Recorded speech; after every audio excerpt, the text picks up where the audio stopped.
I want to talk about the Charlo fight too, though. Yeah. We just finished, but go ahead. Let's go. Go ahead. You already talked about it? Yeah, but you're good. You're good. Yeah.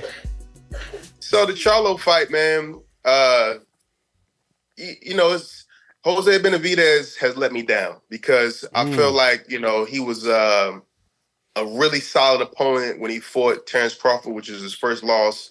And I expect him to do big things after that. I know he had a layoff, and I know he got the shot to the leg, but he didn't do good against Danny Garcia. I expect him to win that. And then I expected him to do better last night, too. But Charlo came out and looked sharp. He was overweight, but he showed that he still got some chops. I would love to see him fight somebody. I mean, y'all think he should stay at 160 or go to 168 because he came in overweight, of course. I know he took the fight kind of late, but what y'all think about that? Well, he looked big at whatever weight class that he was at. I think that if he's got a good mind, good head on his shoulders, and he's working, 160 seems to be. It looks aesthetically, it looks like the weight class for him.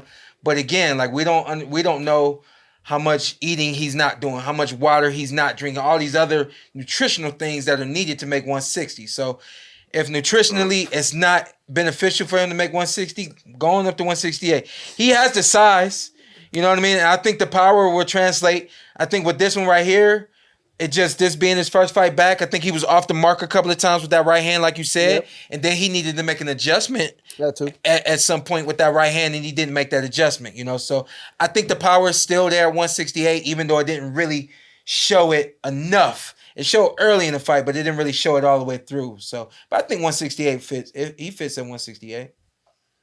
Yeah, he was off a little bit. Of course, he had ring rust. It's been over 2 years, but he showed some dog. Which I was happy and surprised by because, you just don't know where he's at mentally. And I said he got in there because Benavidez looked good in the first few rounds too. I said, he took a couple punches and knocked some sense back into him. But then the post-fight interview... That's too much. In the post-fight interview, I was like, that boy's still going. I didn't say this earlier, but I want to say it now. When Jermall fought Canelo, he fought himself out of that fight, and collectively, I think the world felt like he fought Jermall out of that fight. Do you feel like Jermall fought himself into a fight with Canelo Alvarez with his performance last night? I personally think that he kind of did. And I think that was the narrative that we were going to receive all along was Jermall, then Jermall. So I think it's still more than likely going to be that's going to be the case. I think...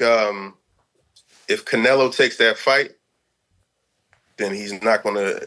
I mean, Canelo has his stands, so they're going to rob him no matter what, just like Floyd had his stands. But I don't think that that's a fight that Canelo should take next. To answer your question, I think that he did have a strong enough effort to say that he's at least going to get in there and compete with Canelo. Will he beat him? I don't know. I don't know about that.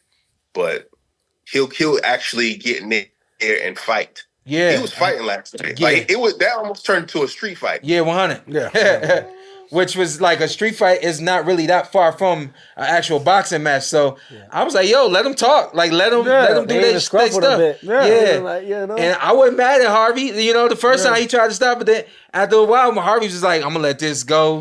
Let me get out of here. I got too crazy with it. Let me get out of here.